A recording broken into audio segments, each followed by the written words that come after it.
अस्सलाम वालेकुम dear students. तो कंट्रोल एंड कोऑर्डिनेशन में जो है वो लास्ट टॉपिक बचा है और सबसे इम्पॉर्टेंट टॉपिक बचा है, that is called it endocrine system. ठीक है, एंडोक्राइन सिस्टम को जो है ये इसको हम और एक भी नाम बोलते हैं, हार्मोनल सिस्टम भी बोला करते हैं इसको, हार्मोनल सिस्टम के बारे में। ठीक है, तो ये क्या होता है हार्मोनल सिस्टम? जैसे मैंने आपको बताया, कंट्रोल एंड कोऑर्डिनेशन के लिए प्लांट्स में सिर्फ जो है हार्मोन हार्मोन्स की ज़रूरत पड़ती है, क्योंकि उनमें जो है नर्वस सिस्टम नहीं होता है प्लांट्स में। ठीक है, तो एनिमल्स में दोनों की ज़रूरत पड़ती है। ठीक है, ये एक तो नर्वस सिस्टम, ठीक है, दूसरा प्लस हार्मोन्स। तो नर्वस सिस्टम तो हमने कंप्लीट कर लिया। ठीक है, अब आप बात करेंगे हार्मोन्स की। तो इसीलिए इसको बोला जाता है हार्मोनल सिस्टम। अब इसको क्यों कहा जाता है एंडोक्राइन सिस्टम? जैसे आपको पता है ग्लैंड, ठीक है, ग्लैंड के बारे में पता है आपको, एक ऐसा स्ट्रक्चर जो एक स्पेसिफिक जो है सबस्टेंस रिलीज करे, ठीक है, हमारी बॉडी में। तो जैसे आपको पता है ग्लैंड्स के देखा जाए तो 3 टाइप्स हैं, इसके बारे में डिटेल में मैंने आपको पहले भी बता दिया है। ठीक है, एक होते हैं एक्सोक्राइन, एक्सोक्राइन ग्लैंड्स, ठीक है, थोड़ा सा रिकेप कर रहा हूँ मैं आपको। दूसरे होते हैं एंडोक्राइन ग्लैंड्स, और तीसरा होता है हेटेरोक्राइन ग्लैंड्स। ठीक है, इनके बारे में पढ़ना नहीं है आपको, मैं ऐसे ही बता रहा हूँ आपको। ठीक है,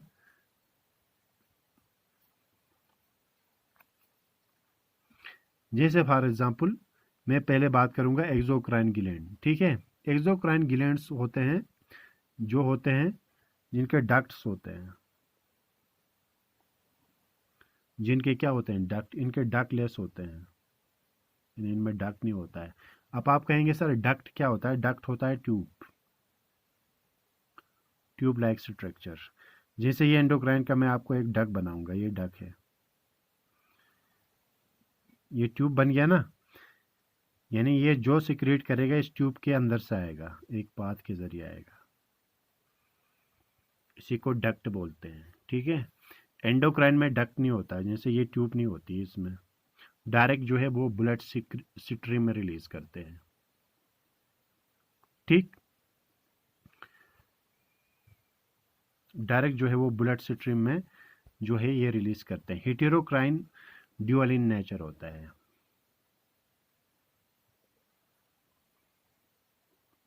ठीक है, ड्यूअल इन नेचर का मतलब मैं अभी बताऊंगा, पहले हम बात करेंगे एक्सोक्राइन। तो एक्सोक्राइन ग्लैंड्स वो होते हैं जो क्या सिक्रेट करती हैं, ये जिनके डक्ट होते हैं, यानी एक पार्टिकुलर ट्यूब होती है, उस ट्यूब के जरिए चला जाता है जो भी ये सिक्रेट करते हैं। तो ये ज़्यादातर जो है वो एंजाइम्स रिलीज करते हैं ज़्यादातर। ठीक, एंडोक्राइन हार्मोन जो होती हैं ये हार्मोन्स रिलीज करती हैं एंडोक्राइन ग्लैंड्स, इसीलिए हम पढ़ रहे हैं एंडोक्राइन सिस्टम। तो एंडोक्राइन हार्मोन जो भी रिलीज होते हैं वो आपके एक पार्टिकुलर डक्ट से नहीं चला जाता है, डायरेक्ट जो है ब्लड स्ट्रीम में रिलीज होता है। हेटेरोकाइन ड्यूअल इन नेचर होता है, कुछ में डक्ट होता है और कुछ में डक्ट नहीं होता है, डक्टलेस, जैसे आपका पैनक्रियास है। ठीक है, पैनक्रियास जो है वो इसमें आता है हेटेरोक्राइन। और आपके एंडोक्राइन में तो बहुत सारे टाइप्स हैं, आपका टेस्टिस है, आपका जो है ओवरीज है, ठीक है, पिट्यूटरी ग्लैंड है, बहुत सारे आते हैं। अगर हम बात करेंगे एक्सोक्राइन ग्लैंड की, जैसे आपके एक्सोक्राइन ग्लैंड में सिलेवरी ग्लैंड है, ठीक है, आपका सलेवरी ग्लैंड जो होता है वो आपके सलाइवा के इनके डक्ट जो है वो माउथ में आके ओपन हो जाते हैं, इसीलिए हमें माउथ में जो है वो सलाइवा जो है उसकी क्वांटिटी हमें काफ़ी दिखाई देती है। तो ये अलग कॉन्सेप्ट था ग्लैंड्स विलैंड्स। तो यहाँ मेन चीज़ हमें फोकस करना है वो एंडोक्राइन सिस्टम पे। ठीक है, तो एंडोक्राइन सिस्टम को हार्मोनल क्यों कहा जाता है? क्योंकि एंडोक्राइन ग्लैंड्स जो होते हैं वो हार्मोन सिक्रीट करती हैं, इसीलिए एंडोक्राइन सिस्टम होता है। ठीक है, तो हार्मोन क्या होता है? हार्मोन एक किस्म के जो है वो केमिकल, एक किस्म का मैसेंजर होता है। ठीक है, तो हमारे बॉडी में जो है बहुत सारे हमारे बॉडी में जो है बहुत सारे जो है एंडोक्राइन ग्लैंड्स हैं जो क्या सिक्रीट करती है, डिफरेंट जो है हार्मोन सिक्रीट करती हैं, इसीलिए इनको एंडोक्राइन सिस्टम बोला गया है। ठीक है, तो एंडोक्राइन सिस्टम क्यों बोला गया है, क्योंकि हमारे बॉडी में बहुत सारे एंडोक्राइन ग्लैंड्स हैं, एक ही नहीं बहुत सारे एंडोक्राइन ग्लैंड्स हैं। मैंने पहले ही बताया एंडोक्राइन ग्लैंड्स हार्मोन ही सिक्रीट करती हैं। तो हमारे बॉडी के अंदर बहुत सारे जो है वो एंडोक्राइन ग्लैंड्स हैं। ठीक है, तो एंडोक्राइन ग्लैंड्स जो होती हैं वो क्या सिक्रेट करती हैं, हार्मोन, उन सबको मिला के हम एंडोक्राइन सिस्टम बोलते हैं। जैसे मैंने आपको बताया हमारी बॉडी में जो है एंडोक्राइन सिस्टम जो है कंट्रोल एंड कोऑर्डिनेशन के लिए बहुत इंपॉर्टेंट है। ठीक है, एंडोक्राइन सिस्टम, एंडोक्राइन के साथ साथ हमारी बॉडी में जो है वो नर्वस सिस्टम है, तो दोनों मिला के जो है कंट्रोल एंड कोऑर्डिनेशन में काम आता है, ये पहले ही बता चुका हूँ मैं।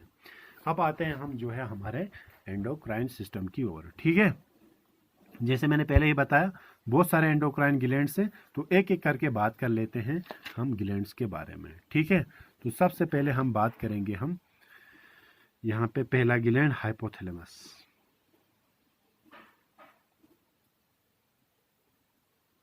हाइपोथैलेमस, ठीक है, तो हाइपोथैलेमस जो है ये लोकेशन क्या है इसका, यहाँ पे मैं आपको साथ साथ में ये हम करेंगे।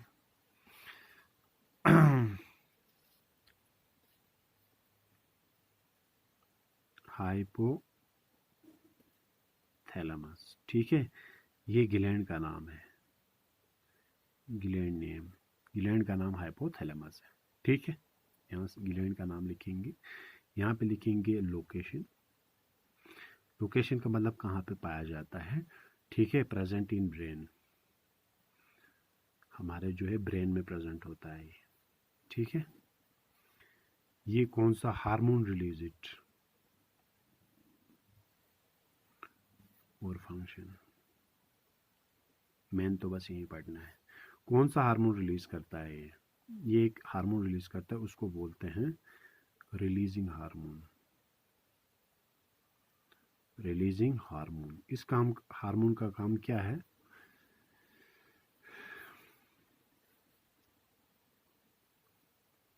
Regulate the secretion of hormones from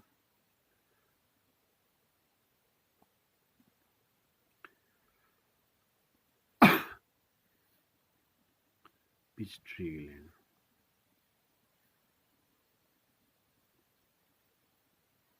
हमारे जो पिट्यूटरी ग्लैंड से जो भी हार्मोन रिलीज होते हैं, ठीक है, पिट्यूटरी ग्लैंड से उनको रेगुलेट करता है। रेगुलेट किसको बोलते हैं, किस टाइम पे कम रिलीज करना है और किस टाइम पे जो है ज़्यादा रिलीज करना है, मतलब उसका एक जो है आप कह सकते हैं कंट्रोल, एक लेवल पे कंट्रोल करता है, यानी ना ज़्यादा होनी चाहिए ना कम, इक्विलिब्रियम, मतलब एक जितना ज़रूरत है उतना, उसी को बोलते हैं।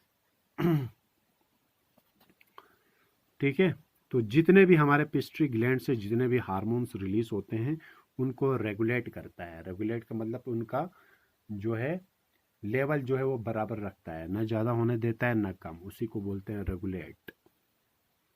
ठीक, कहाँ से, पिट्यूटरी ग्लैंड से। अब यहाँ बात करेंगे पिट्यूटरी ग्लैंड से क्या हार्मोन रिलीज होता है। पिट्यूटरी ग्लैंड, ठीक है, ये कौन सा हार्मोन सिक्रेट करती हैं, ये इसको बोलते हैं growth hormone, GH, growth hormone.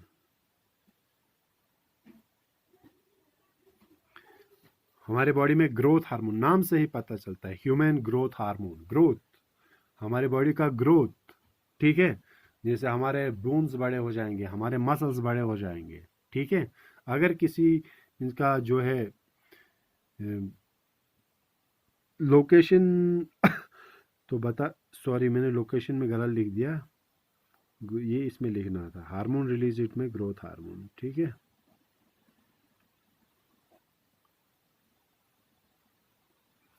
इनका लोकेशन यहाँ पे लिखना था, लोकेशन कहाँ पे पाया जाता है, इसका लोकेशन बिलो द ब्रेन।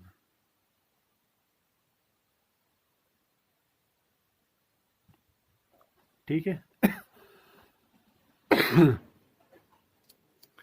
तो जितने भी हार्मोन्स रिलीज होते हैं पिट्यूटरी ग्लैंड से, ठीक है, तो इनका काम है ग्रोथ हार्मोन, हमारे बॉडी में जो है डेवलपमेंट ऑफ बोन्स, हड्डियां अगर किसी की लंबी होंगी तो वो लंबा होगा, मसल्स लंबे होंगे तो मसल्स की डेवलपमेंट होगी तो लंबा होगा।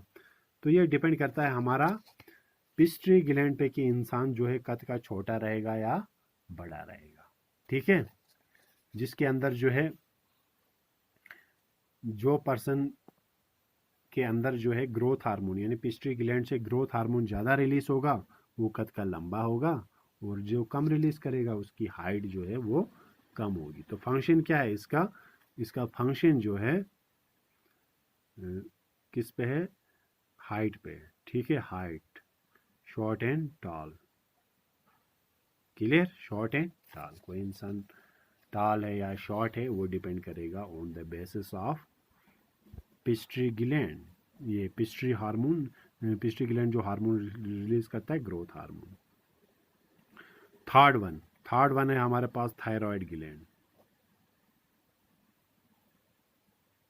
आपको तो पता है थायराइड ग्लैंड, ठीक है, अटैच टू विंड पाइप, इसका लोकेशन विंड पाइप के साथ अटैच होते हैं, हमारी जो सांस की नली है उसमें, ठीक है। ये एक हार्मोन रिलीज करता है, आपको तो पता है, थायरोक्सिन। थायरोक्सिन का काम है maintains iodine level, iodine level in blood, हमारे ब्लड में जो है आयोडीन लेवल को मेंटेन रखता है। अगर किसी में थायरोक्सिन जो है नहीं बना, ठीक है, थायरोक्सिन नहीं बना या थायरोक्सिन की डिफिशियंसी होती है तो आपको पता है उसको कौन सी बीमारी होती है, गोइटायर, ठीक है। उनका जो है ये थ्रॉट साइड से, ठीक है, इसी साइड से बिल्कुल फूल जाता है वो, ठीक है। तो आपने देखा होगा उनका बिल्कुल जो है वो नेक साइड से स्वोलन हो जाता है। तो क्या करना चाहिए हमें, तो हमें खाना चाहिए आयोडाइज्ड नमक, ठीक है, आयोडाइज्ड साल्ट खाना चाहिए या सी फूड खाना चाहिए, ठीक है, इसको कंट्रोल करने के लिए, थायरोक्सिन को मेंटेन करने के लिए हमें आयोडाइज्ड साल्ट खाना पड़ेगा, ठीक है, सी फूड खाना पड़ेगा। तो उसमें ज़्यादातर आयोडाइज्ड जो है, आयोडीन जो है हमारे पास उसकी कंसंट्रेशन ज़्यादा होती है। तो ये तो हुआ आपका थायराइड ग्लैंड। आप आते हैं पैराथायराइड ग्लैंड।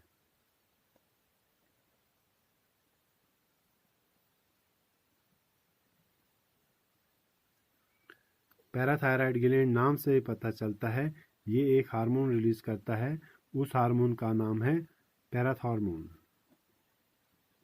ये सॉरी, इसका लोकेशन पहले मैं आपको बताऊंगा। ये इसी जो है आपके मतलब जो है इनका लोकेशन जो है वो थायराइड ग्लैंड के आसपास है, embedded in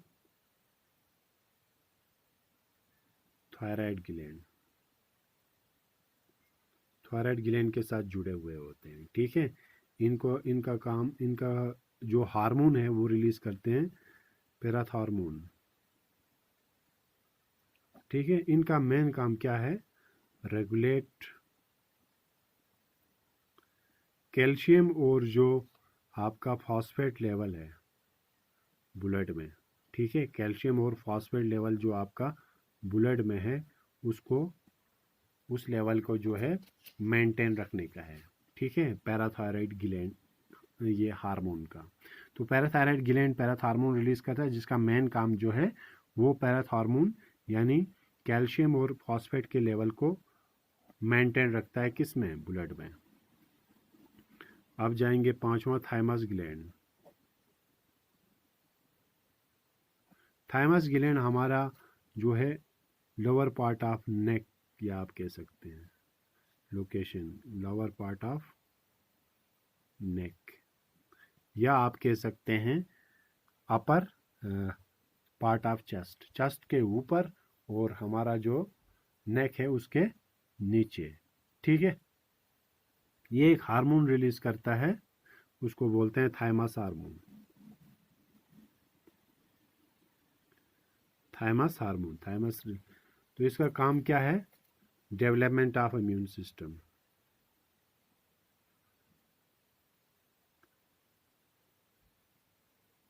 development of immune system, जैसे आपको पता है छोटे बच्चों का इम्यूनिटी बिल्कुल कम होता है, तो उस वक्त ये मदद करता है, ठीक है। तो ये जितना प्यूबर्टी की तरह जाएगा, मतलब जो है मैच्योरिटी की तरह जाएगा, ये जो है ग्लैंड्स जो है सेक्सुअल मैच्योरिटी की तरह जाएगा, तो जितना मैच्योरिटी की तरह जाएगा इंसान, उतना श्रिंक होता चला जाएगा, ठीक है। यानी ये एज के हिसाब से श्रिंक होता चला जाएगा आपका, ठीक है। क्योंकि छोटे बच्चों में जो है वो इम्यून सिस्टम कम होता है, तो उस वक्त उनमें ये ज़्यादा रिलीज होता है थाइमस ग्लैंड, जो थाइमस हार्मोन होता है, इम्यून सिस्टम को बढ़ाता है बच्चों में, छोटे बच्चों में। तो एज के हिसाब से प्यूबर्टी बोलते हैं, सेक्सुअली जब मैच्योरिटी आती है उसी हिसाब से ये कम हो जाता है।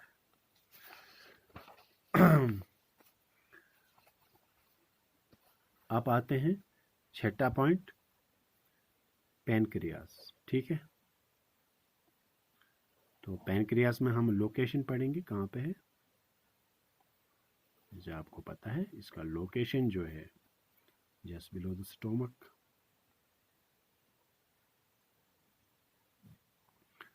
स्टोमक के नीचे, ठीक है। हमारा जो पेट है उसके नीचे जो जुबान जैसा होता है, ठीक है, उसी को बोलते हैं स्टोमक। तो ये कौन सा जो है हार्मोन सीक्रेट, लोकेशन के बाद क्या था, hormone release it and function, hormone कौन सा रिलीज करता है, जैसे आपको पहले ही पता है पैनक्रियास जो है वो इंसुलिन सीक्रेट करता है। फंक्शन क्या है इंसुलिन का, इजी है फंक्शन बिल्कुल, ठीक है। तो हमारे ब्लड में sugar blood level, sugar plus, हमारे ब्लड में जो है शुगर का लेवल जो है वो मेंटेन रखता है, यानी ब्लड ग्लूकोज लेवल को मेंटेन रखता है, ठीक है, शुगर या ग्लूकोज, ठीक है। तो ब्लड ग्लूकोज लेवल को जो है ये क्या रखता है, मेंटेन। अगर खुदा ना खास्ता किसी का जो है इंसुलिन यानी पैनक्रियास जो है वो सही से काम नहीं करेगा, यानी इंसुलिन कम रिलीज होगा, तो उसी को बोलते हैं हम डायबिटीज, डायबिटीज, ठीक है। तो ऐसे पेशेंट जिनमें इंसुलिन की डिफिशियंसी होती है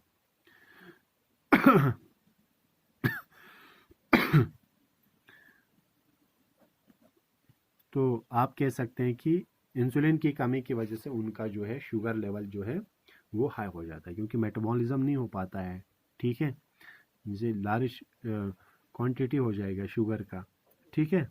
तो उस वजह से जो है वो शुगर का ये इंसुलिन हार्मोन का मेन काम है मेटाबॉलिज्म करना शुगर को। जब इंसुलिन हार्मोन नहीं है तो उसका मेटाबॉलिज्म नहीं होगा, इसका मतलब शुगर लेवल क्या हो जाएगा, बढ़ जाएगा, ठीक है। शुगर लेवल जब बढ़ जाएगा ना, उसके बॉडी में बहुत सारे इफेक्ट्स होते हैं, तो ऐसे पेशेंट को हम बोलते हैं डायबिटिक पेशेंट। आपने सुना होगा डायबिटिक पेशेंट, ठीक है, जिनका पैनक्रियास सही से काम नहीं करता है, यानी उनको इंसुलिन जो है वो कम रिलीज होता है, क्योंकि इंसुलिन का मेन काम जो है वो शुगर को यानी ग्लूकोज को मेटाबोलाइज करना, तो वो नहीं हो पाता है, तो शुगर लेवल उनका हाई हो जाएगा ब्लड में। कॉमन सी बात है, जब वो मेटाबोलाइज ही नहीं होगा तो शुगर लेवल हाई होगा, शुगर लेवल जब हाई होगा तो उनको डायबिटिक पेशेंट कहा जाता है। तो डायबिटिक पेशेंट के बहुत सारे जो है साइड इफ़ेक्ट्स उनको होते हैं, उनको बहुत सारे इफ़ेक्ट्स का सामना करना पड़ता है, ठीक है।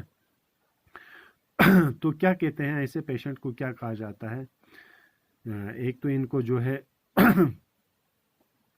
रेगुलर एक्सरसाइज करना पड़ता है, ठीक है, मेडिसिन्स लेनी पड़ती हैं, दवाई लेनी पड़ती हैं। अगर किसी पर्सन को ज़्यादा सीवियर डायबिटिक का मतलब ज़्यादा ये है, सीवियर मतलब ज़्यादा प्रॉब्लम है, तो उनको इंसुलिन के इंजेक्शंस दिए जाते हैं, ठीक है। इंसुलिन जो है इसके इंजेक्शन, क्योंकि इंसुलिन हार्मोन रिलीज कम हो गया, तो इसीलिए हम जो है इंसुलिन के उनको इंजेक्शन दिया जाता है, ठीक है। सातवां है हमारे पास एड्रिनल ग्लैंड। Adrenal gland. तो एड्रिनल ग्लैंड कौन सा हार्मोन रिलीज करता है? ये बहुत ही इंपॉर्टेंट ग्लैंड है हमारे बॉडी, ग्लैंड्स ऑफ इमरजेंसी बोलते हैं इसको, ग्लैंड्स ऑफ इमरजेंसी। इमरजेंसी के वक्त काम आता है वो कैसे, मैं आपको बताऊंगा। ये एक रिलीज हार्मोन करता है, उस हार्मोन का पहले हम लोकेशन देखेंगे इनका। टॉप ऑफ 2 किडनीज,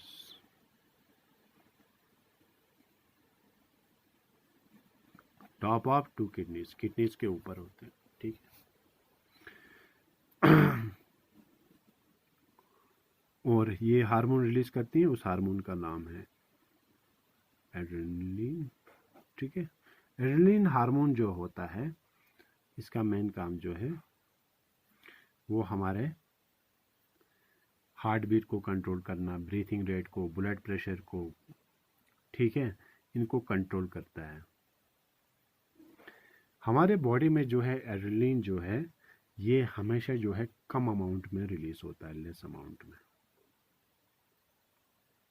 ठीक है, होते रहता है। लेकिन कभी जो है हमारे बॉडी में अगर एड्रेनलिन ज़्यादा रिलीज होगा, इसका मतलब ये समझ लेना कि आप किसी एक्शन के लिए तैयार हैं, ठीक है। एग्जाम्पल मैं क्यों बता रहा हूँ इसको, ग्लैंड्स ऑफ इमरजेंसी। एग्जाम्पल, आप बैठे हुए हैं, अचानक से आपको किसी कुत्ते ने मतलब आपका पीछा किया, ठीक है, कोई कुत्ता आपके पीछे लग गया, तो आप डरेंगे, तो कॉमन सी बात है, आप क्या हो गए, आप जो है किसी एक्शन के लिए तैयार हो गए। तो उस वक्त क्या होता है, उस वक्त ये जो है ज़्यादा रिलीज होता है। ज़्यादा रिलीज होने की वजह से हमारा हार्ट बीट तो पहले नॉर्मल था ना, जिससे नॉर्मल रिलीज होता है हमारा heart beat, blood pressure, breathing rate, वो सब नॉर्मल था, नॉर्मल हुआ ना, नॉर्मल चल रहा था पहले। जूं ही ऐसा कोई वाक़ा आया हमारे पास या किसी जगह आग लग गई, ठीक है, तो क्या होता है कि हम जो है डर जाते हैं, खूब ज़्यादा हो जाते हैं। तो उस वक्त आप देखेंगे आपकी हार्ट बीट भी तेज़ होगी, हार्ट रेट भी तेज़ होगी, ठीक है, ब्रीथिंग रेट भी तेज़ होगा, ब्लड प्रेशर भी आपका तेज़ होगा। इसका मतलब उस वक्त जहाँ लेस अमाउंट में चल रहा था वहाँ हो गया आपका ज़्यादा अमाउंट, ठीक है। तो इसीलिए ग्लैंड्स ऑफ इमरजेंसी बोलते हैं। तो इमरजेंसी के वक्त ये ज़्यादा रिलीज होता है। ये इसलिए होता है क्योंकि आप उस एक्शन के लिए क्या होते हैं, प्रिपेयर। ओह, कुत्ता हमारे पीछे दौड़ गया, तो आप जो है उस एक्शन के लिए तैयार रहते हैं, ठीक है। तो ये इस तरीके से होता है। तो इसका मेन काम जो है, जिसे मैंने आपको बताया, रेगुलेट, इसका मेन काम है रेगुलेट हार्ट बीट, ठीक है, ब्रीथिंग रेट और ब्लड प्रेशर, ये होना भी ज़रूरी है, ठीक है। ये किसी इंसान को किसी ऐसे इसके लिए प्रिपेयर होना भी ज़रूरी है, ठीक है। उस वक्त ये तेज़ होना भी ज़रूरी है, वरना इसमें हार्ट अटैक होने के भी चांस है। तो इनको मेंटेन रखता है ये। और 8वां, टेस्टिस। टेस्टिस सिर्फ जो है वो मेल्स में होते हैं, ठीक है, मेन में होते हैं, ठीक है, मेल्स में होते हैं। टेस्टिस जो होते हैं ये एक हार्मोन रिलीज करते हैं, टेस्टोस्टेरोन, ठीक है, ये याद रखना, टेस्टोस्टेरोन रिलीज करते हैं हार्मोन, ठीक है। इसका फंक्शन क्या है, development of male sex organs, mail sex organs, जैसे मेल में कुछ फ्यूचर्स आ जाते हैं, कुछ नए चेंजेस, उनकी वॉइस जो है वो डीपर हो जाती है, डीपर वॉइस चेंज हो जाती है उनकी, जैसे एक छोटे बच्चे की आवाज़ है और एक नेचुअर की आवाज़ है, फ़र्क है आवाज़ में। तो दूसरी होती है जैसे डेवलपमेंट ऑफ मोचेस, ठीक है, और बियर्ड, दाढ़ी आना, मोचे आना, ठीक है, ये भी एक निशानी है। मोर बॉडी हेयर, बॉडी में हेयर्स, चाहे हाथों में, पैरों में, टांगों में, ठीक है, हेयर्स का डेवलपमेंट होता है। इनको बोलते हैं हम secondary sex characters. In secondary sex characters जो है वो डेवलपमेंट होती है, ठीक है। ये सब जो है किसकी वजह से है, टेस्टोस्टेरोन की डेवलपमेंट की वजह से, टेस्टोस्टेरोन की वजह से। ठीक है, तो बॉयज़ यानी मेल्स में, बॉयज़ में जो प्यूबर्टी आती है, प्यूबर्टी किसको बोलते हैं? प्यूबर्टी होते हैं they are capable of producing offsprings, कर सकते हैं 13 सेक्चुअल मैच्योर हो, सेक्चुअली मैच्योर हो जाते हैं, यानी बॉयज़ में मैच्योरिटी जो आती है, ठीक है, यानी सेक्चुअली जो मैच्योर हो चुके हैं वो 13 से 14 ईयर्स के बीच में। तो ये डिपेंड भी होता है, कुछ एनवायरमेंटल फैक्टर्स भी होते हैं, वो अलग बात है। And the 9th one is last one, ovaries.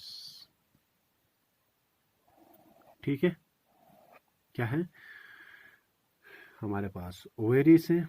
तो जैसे आपको मैंने पहले ही बता दिया, ओवेरीज जो होते हैं ये सिर्फ जो है होती हैं फीमेल्स में। ठीक है, ओवेरीज जो होती हैं वो फीमेल्स में सिर्फ होती हैं। ठीक है, तो इनका मेन काम क्या है? सॉरी, पहले हार्मोन की बात करेंगे फीमेल्स में। एक तो इसमें फीमेल्स में जो हार्मोन रिलीज होता है इसको बोलते हैं हम एक एस्ट्रोजन, दूसरा progesterone and third one is relaxin. तो कितने हार्मोन है फीमेल्स में? 3 है, एस्ट्रोजन, ठीक है, प्रोजेस्टेरोन, रिलैक्सिन। ठीक है, तो एस्ट्रोजन हार्मोन जो है ये वाला है, जैसे मैंने आपको बताया मेल सेक्स जो है, development of male sex organs, इसी तरह फीमेल सेक्स ऑर्गन्स होते हैं। Development of female sex organs, जैसे female sex organs feminine wise, ठीक है, फेमिनाइन वाइज बोलते हैं वुमेन की एक वॉइस, एक छोटी बच्ची की आवाज़ और एक वुमेन की वॉइस में फ़र्क है। ठीक है, उसको फेमिनाइन, सॉफ्ट स्किन सॉफ्ट होता है, ठीक है, soft. Development of mammary glands, ठीक है, मेमोरी ग्लैंड्स का डेवलपमेंट हो जाता है। ठीक है, ये सब जो है ये फीमेल में जो है एस्ट्रोजन की वजह से होता है। ठीक है, फीमेल्स में जो प्यूबर्टी एज होती है वो लड़कों से जल्दी होती है। ठीक है, 10 से 12, 10 to 12 ईयर्स, यानी फीमेल्स जो होती हैं वो सेक्सुअली मैच्योर जल्दी होती हैं as compare to boys. Boys में था वो 13 से 14, फीमेल्स में होता है 10 to 12। Okay, and the last one is ये प्रोजेस्टेरोन की क्या फंक्शन है? यूट्रस चेंजेस जो आते हैं मेंस्ट्रुअल साइकिल के दौरान, ठीक है, changes in menstrual cycle, menstrual cycle, जैसे फीमेल्स में एक साइकिल होता है मेंस्ट्रुअल साइकिल, ठीक है, तो उसी साइकिल के हिसाब से उनमें यूट्रस में भी चेंजेस आते हैं। और मेन काम है प्रोजेस्टेरोन का प्रेगनेंसी मेंटेन करना, मेंटेनेंस ऑफ प्रेगनेंसी। ठीक है, प्रेगनेंसी को मेंटेन करने के लिए इंपॉर्टेंट रोल प्ले करता है प्रोजेस्टेरोन। ठीक है, और यूट्रस चेंजेस जो आते हैं मेंस्ट्रुअल साइकिल में, ठीक है, एक ब्लीडिंग साइकिल होता है फीमेल्स में 28 डेज के बाद, ठीक है, तो उसको बोलते हैं मेंस्ट्रुअल साइकिल। तो उस दौरान यूट्रस में जो भी चेंजेस आते हैं वो प्रोजेस्टेरोन हार्मोन की वजह से होता है, और प्रेगनेंसी मेंटेन करने के लिए इंपॉर्टेंट रोल प्ले करता है प्रोजेस्टेरोन का। एस्ट्रोजन का काम है development of secondary sex characters, जैसे वॉइस में एक वॉइस की क्वालिटी चेंज होना, स्किन में चेंजेस आना, development of mammary glands. And the last one is relaxin hormone, ठीक है, at the time of delivery. ये उसी वक्त रिलीज होता है जब लड़कियां जो है वो बच्चों को जन्म देती हैं। ठीक है, इसका मेन काम जो है पेल्विस को वाइड करना, ठीक है, पेल्विस वाइड। तो उस वजह से पेल्विस वाइड होने की वजह से फीमेल्स जो हैं वो इजीली चाइल्ड बर्थ हो सकता है, ठीक है। तो इसका मेन काम होता है फीमेल्स में ये एट द टाइम ऑफ जब वो बच्चे को जन्म देती है तो उसी वक्त रिलीज होता है। इसका मेन काम है पेल्विस को वाइड करना, ताकि बच्चा जो है वो इजीली जो है वो जन्म दे पाए, बच्चे को जन्म दे पाए। तो ये मेन काम है इनका, ठीक है। तो यहाँ पे आपका कंट्रोल एंड कोऑर्डिनेशन हो गया कंप्लीट। तो कल से हम स्टार्ट करेंगे न्यू चैप्टर, ठीक है। इंशाल्लाह कल से हम न्यू चैप्टर स्कूल में भी शुरू करेंगे। यहाँ तक आपको कंप्लीटली लिखा हुआ होना चाहिए, ठीक है। वो मैंने आपको क्लास में बता दिया कैसे, ठीक है। ओके, अल्लाह हाफिज़, टेक केयर।